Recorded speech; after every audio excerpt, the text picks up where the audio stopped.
everybody. Eric Wingman Peterson. And yes, it's the same shirt from last week. Why? We recorded 2 shows back to back because Michael is on vacation. He's not here. We're running things. We're having a good time. If you're new to the show, this is kind of an inside look at everything Cloud Imperium. How we're making the beautifully soon-to-be hit game Star Citizen and Squadron 42, and what goes on with the dev team here in Austin. And Santa Monica, and Canada, and Monterey, and San Francisco, and soon to be Denver, perhaps. So we're all over the place. We're making the game for you. You're going to like it. What do we have coming up this week? This week in review. We have forum feedback, we have wide world news, and we have an interview with art manager Harry Jarvis. So what's going on? Let's get right down to the week in review. Hangar work is being locked today. Today is a day that we lock the code and we say this is all that's going to be in the very first iteration of the Hangar, which you folks will get the pleasure of playing. This is the day. It's a very big day for us. We've been working long hours. We're continuing to work long hours. And what does that mean, this is today? Well, we test all along the way. But what that means is that now we really ramp up testing. So for the next 3 weeks, we're going to be testing the shiznizzy out of this thing to make sure that it works correctly. We do configuration testing. We test placement of all the objects you can put in there. We test all the ships, all the animations. It all gets tested so that hopefully when you guys download it, it won't break. You'll probably break our website as usual, downloading the thing, but hopefully the app itself will not break. So testing is also getting ramped up. Gamescom is getting even closer. Sandy has been pulling her hair out getting this thing going. It's a major, major event. It's going to be a good time. We're going to have a fantastic time. We've got people coming from all over Europe and a few people coming from the United States. It's pretty amazing. I can't wait to get there, have some fun, meet some people. And now you'll be able to see the details of what? The amazing space. If you've never seen, the reason we call that is if you don't get the show over in Europe or anywhere else, there's an American show called The Amazing Race, which is about people that travel around and challenges and stuff like that. So we put together around Gamescom and around the event itself on the Friday before a little trivia challenge for Star Citizen Trivia Challenge for our fans. And we'll be giving away something very special. Maybe 2 somethings if enough people do it. So be sure to sign up for that in the forums. Let us know you're going to be there. Let us know you're going to participate. We're going to have a very, very good time doing the amazing space. And we're going to film it all along the way. And for those of you who are not actually able to go there, we'll have an update for you and let you follow along on the forums and let you be part of it, you know, through video afterwards. Because if this works out well, maybe we take this to other citizen cons and something like that. And you know, another thing that happened, we got a very, very interesting but tasteful gift. Fans have sent something for the Hangar. We're going to check out what it is. It says, it's from J. Patrick Walker, a.k.a. Jorlock. Don't eat it all at once. 26-pound Gummy Python. Red, cherry, and blue. I don't know what that means. But these are frozen packs. We should probably... You guys want some frozen packs? Put those back in the fridge. They're warm frozen packs. They are room frozen. They are, but it's really warm outside. Oh, what the hell is this? Can somebody grab that one? Oh, my God. I didn't think gummies weighed this much. Snake sugar. Snake sugar? That's quite huge. That's a lot of packaging. Gummy Snake. Oh my God. Oh Lord. That's a monster gummy. It's a snake? It's a gummy That is snake. awesome. Oh Look at that. Oh my God. Whoa. Yeah, that's crazy. I have never seen a gummy That that big. is really cool. Oh my God. You know what I think we should put this in the fridge just to... That, unless I come in on Monday morning and get freaked out. That is down to the bone. Wow. Thank you very much. Hey guys, what do we say for a Gummy Python? Oh, see you in the snake. Wow, have you ever seen so much gummy goodness in one spot? No, I have not. 26 pounds of Gummy Snake. It was terrifying. It was. Did you have any? I ate that much. That's a lot. I did not feel really well after that. I took the snake home. I had a little sliver because it was like cherry. I took the head home to my kids, and then there was a party that he went to, like a birthday party, and I took the head there, and after they were scared, we got the knife out, and they were eating chunks and chunks of gummy. So it was a big, big hit at the Cloud and Pyramid. That's probably one of the most unique gifts we've ever had, so thank you very much. That was astounding. So let's get right to it. You know what time it is? It's time for... Forum feedback. Okay, it's time for that, I guess. Let's get right to it. From Sigma 957, will any capital class ship have beam weaponry, or will it be all standard Star Wars like pew pew laser bolts? Well, for now, we're going to have to do pew pew, because beams are hard. I mean, beams are cool. Babylon very 5, cool. Star Trek, a lot of them have been done. It's just there's a lot of complexity to the engine to do beam weapons. Sure. So, I mean, it could be something that we play around with and get to eventually, but I mean, I would suspect that most of them are pew pew or different effects looking things at the beginning, and then, beam weapons, a solid beam would take a lot of energy too, wouldn't it? I would. I would drain that power plant right out. Well, sure would. From more Boom Boom, he says, will there be other ways to disable enemy ships other than damaging each individual thruster? Leech weapons or EMP electronic weapons are the ideas that come to mind. We do have some EMP weapons already on the list. In fact, the very first ship's document mentioned that, and there may be some kind of a leech. I'm not sure. We haven't really worked that in yet, but it could happen. So there'll be other ways to. I mean, because if you think about it, you want to capture a ship. You don't want to damage it that much. Not too much. Right. All right, cool. From Delta Force, when the Hangar Module is released, what will happen if the ships you own aren't finished yet? Or do we still not know? Now, dun, dun, dun. We do know. We should tell them what happens when you. I think that's only one class. It happens to only one class, I believe. There's something. One of the reasons we brought this question up is that there was some discussion about that you have to have a package to have the hangar. Right. Because that's the only thing that gives you have to have the a game. Ship. Right. You have to have a ship. But not just a ship, but a package that comes with the game. Right. Okay. Not just an add-on ship. So we have covered all of the package ships except for one. Which is the Cutlass. Because we don't have the asteroid hangar ready, so we're not ready to do the Cutlass yet. But the Cutlass will get the... So what will they get then? If you are one of the few, and there's not very many out there that just have the Cutlass, you have no idea. I have no idea. No, what will they get? Maybe they get like a waiting sign. Yeah. Coming soon. So we still have to figure that out. We have to do something, and we understand that there are a few people out there who are getting missed on this first iteration. Not very many though. There's not a lot. And we are working on the asteroid hangar too. Yeah, and we're working on the Cutlass. It's pretty good. Exactly. So we'll get to it eventually.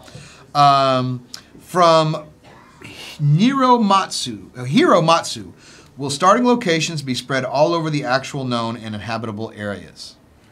All over? That's a very large phrase, all over. But there will be a lot of different starting locations. Yeah. Like at least several. Well, that you get to pick from. You probably wouldn't be starting in the Banu area. No. Not in the Jean area, not in the Banu area. Yeah, but it will be spread out. We're not going to concentrate all humanity in one area. No, they're going to be a handful of landing zones at least that you can start with, and that may expand over time. Right, and I think we've had that question before with Chris, but we do have a lot of new people, so sometimes we have to reiterate questions going on because we have new folks joining every day, and welcome aboard. Keeping you informed. Keeping you informed. from I don't know where that came from. From Legionicity or Legion Actify. If I butchered your name, can you try it? Legionetify. I can read the question. Will all the aliens encountered in the game be humanoid and spacefaring? Well, you saw what happened to the Oselians in the fiction, didn't you? They weren't humanoid and spacefaring, and we killed them off. So you might run into some... There may be some Flopets or something out there. We don't know yet. Flopets. Hey, man, I didn't write it. Yeah, I know. Haddock. But all of the spacefaring races are humanoid because that makes it easier on our animators. True enough, and it also, if they're going to have ships to fly around in, they need to be basically the same shape as humans, so that if we have let them fly the ship, if we humans have to fit in there. Can't be like sticking phone books underneath you to sit in there. Well, maybe we will have some. Maybe of not those reach someday. the pedals like Short Round in Indiana Jones or something. From Lon, will we be flying our personal ships in the single player Squadron 42, or will we be using UEE provided ships?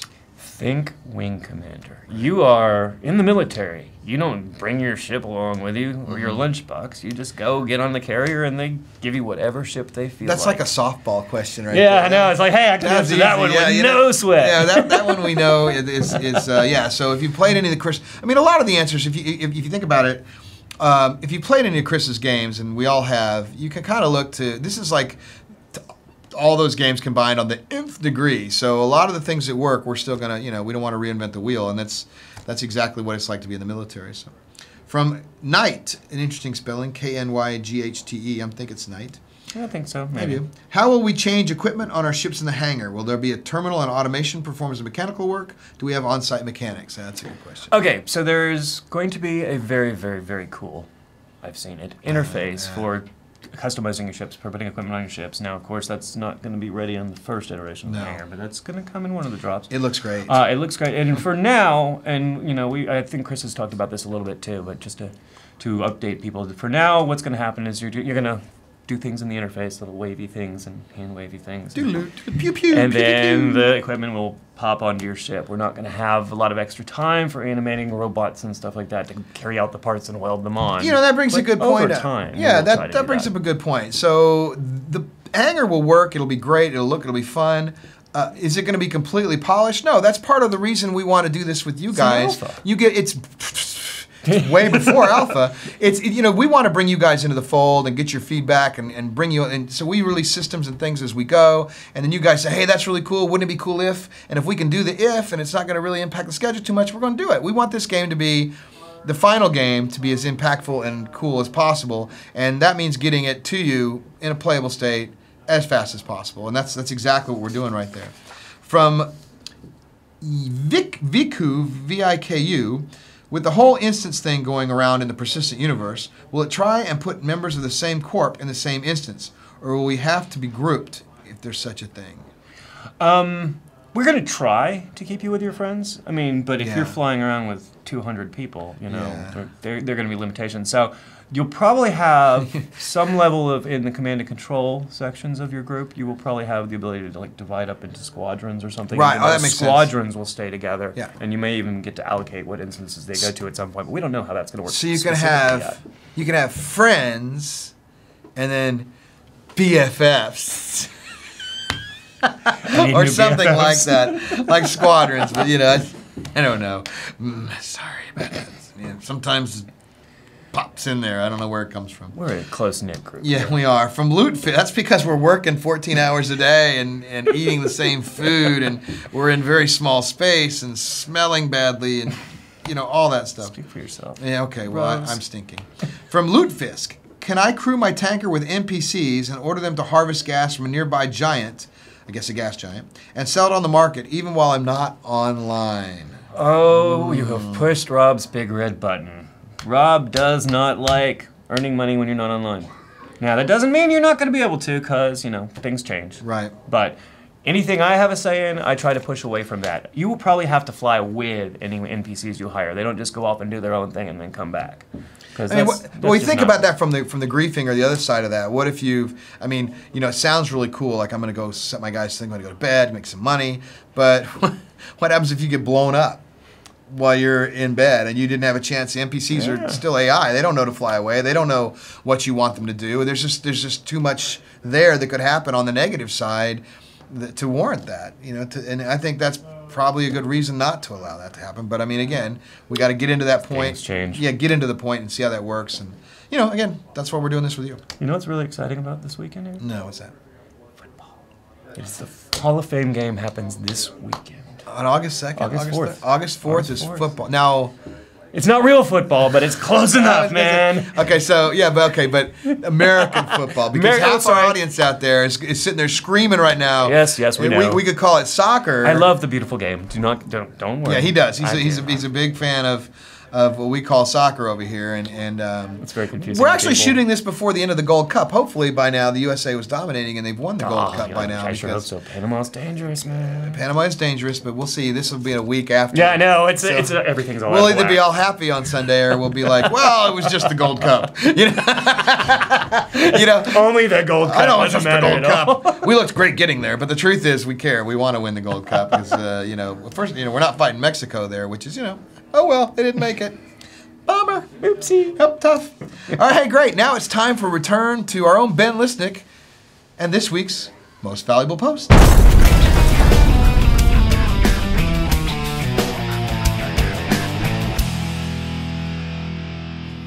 Hey everybody, Ben Lesnick here with Most Valuable Post. This week's MVP goes to Cynical Cyanide for his post, Can My PC or Laptop Play Star Citizen? If you're curious whether or not your PC can play Star Citizen, you should check out this thread to compare to the system requirements he's collected. System requirements aren't official yet, but he's got a pretty good idea, and he can help you. Probably can't play it myself, I've only got a 486 at home. Anyway, this week's trophy goes to Cynical Cyanide. Back to you, Eric. Thanks, Ben. And now it's time for Wide World News.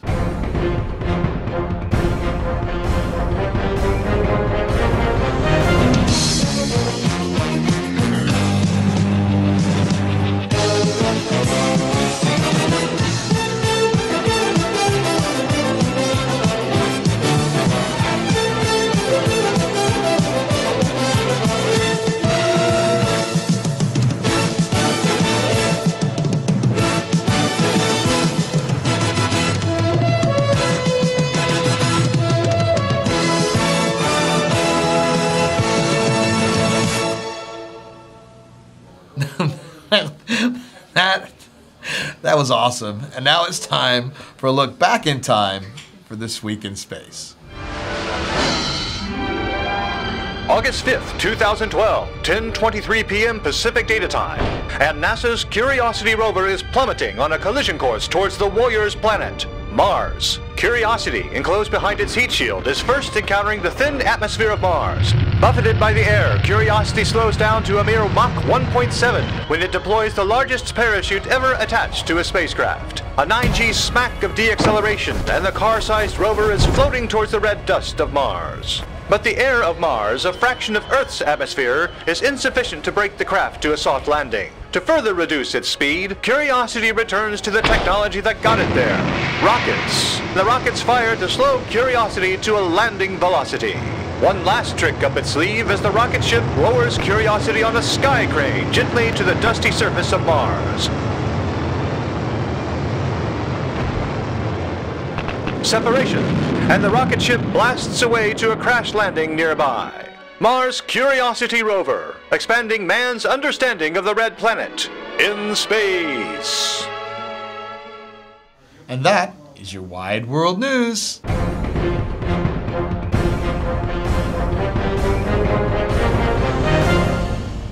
And now our own Sandy Gardner talks with Harry Jarvis. Take it away, Sandy.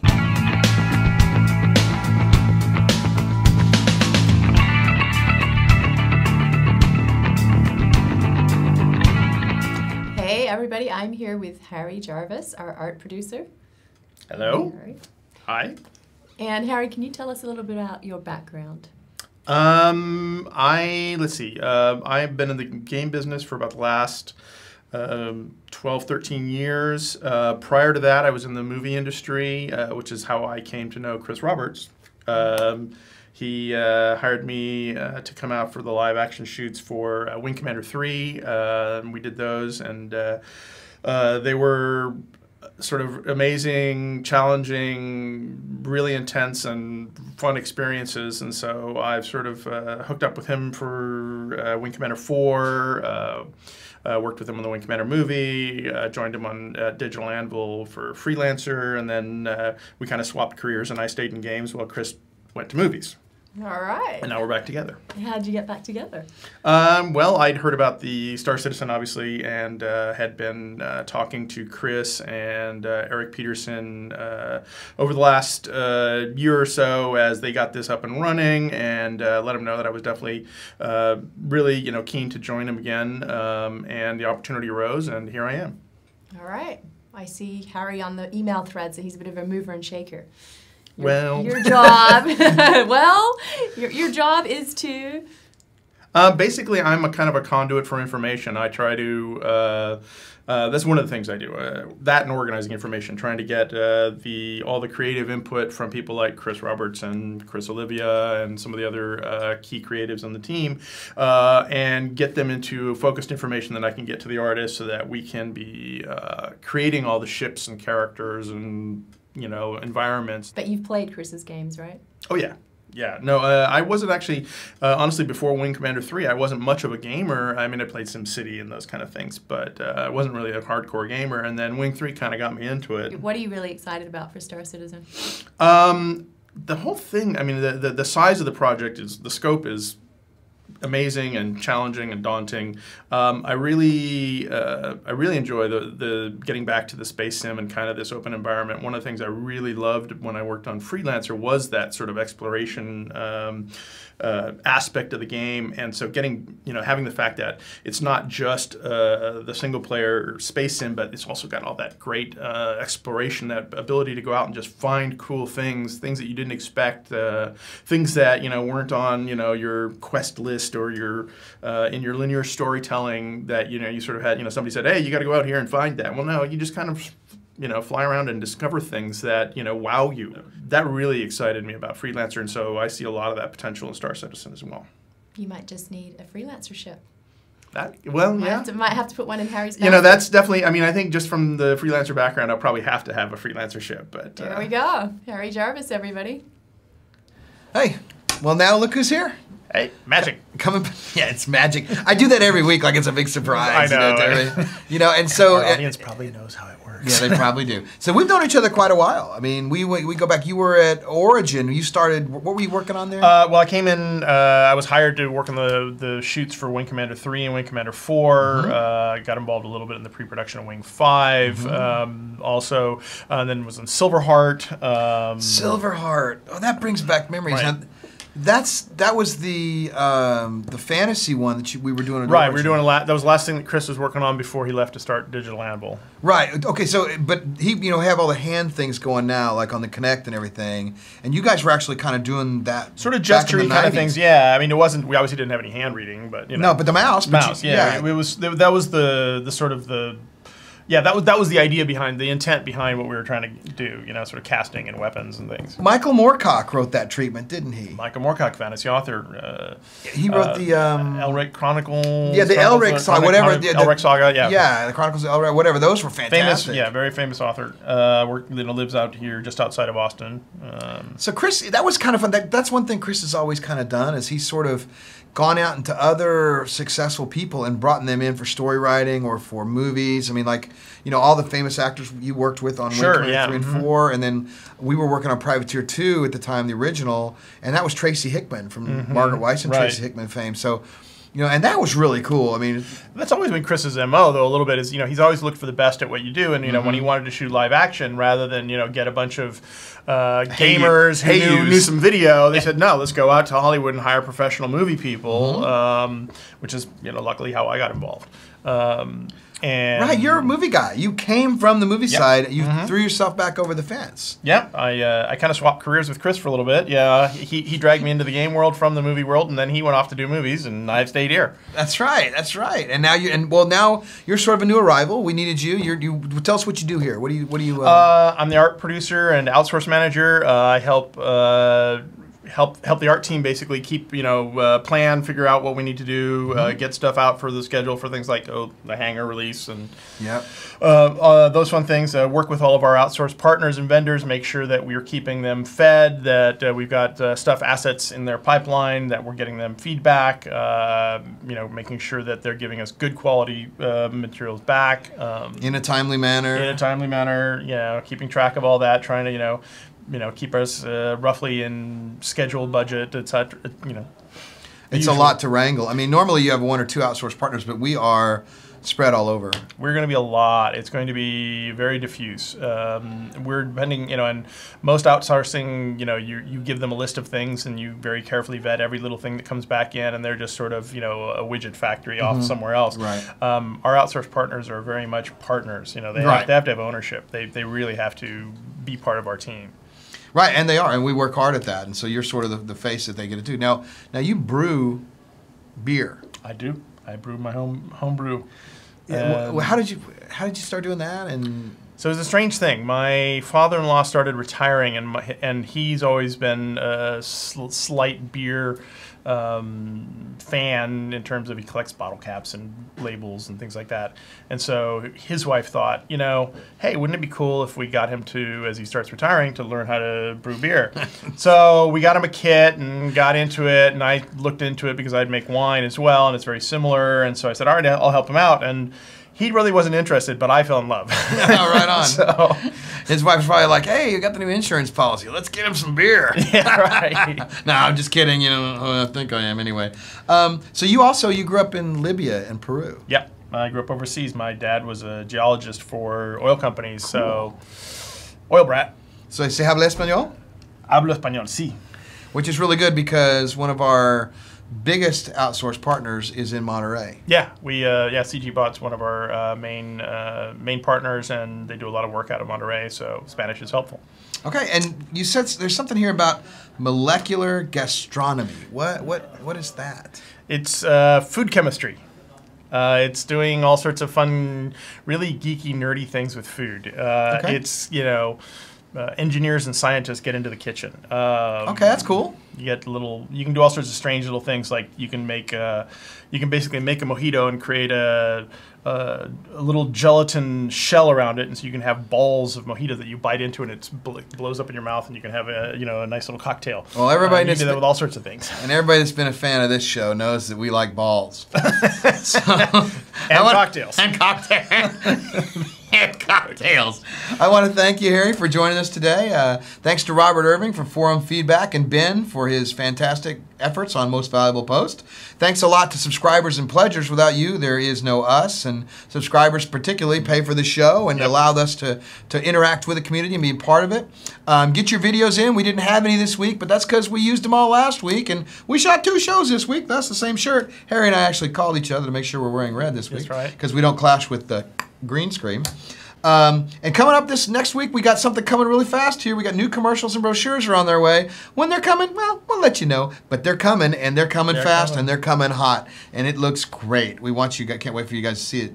Join our YouTube channel. That way you get your updates whenever things are launched. Whenever we put them up there, you immediately get notified, and you can be the first one to know what's going on inside CIG. We have the Gamescom event coming up later this week, or later this month. We've got the Amazing Space later this month. We've just got a really, really big month. A lot of things are going to be happening, and you guys are coming along for the ride.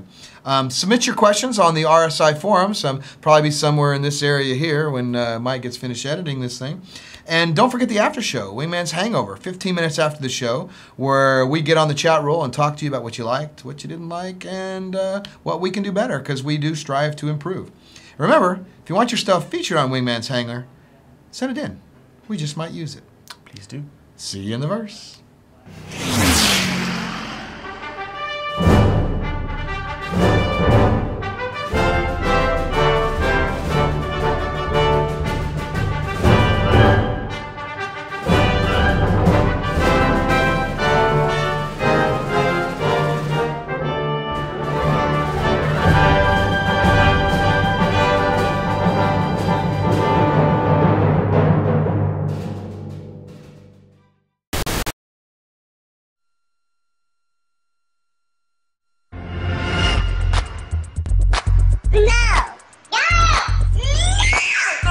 It's the first word we learn. And some people never grow out of it. No, no.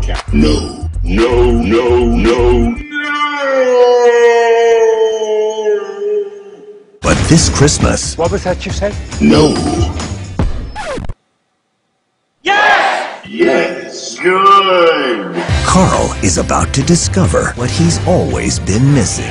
So wait, you can say yes to everything? Yes. Yes. Yes. Yes. Yes. Yes. Yes. Yes. As you wish.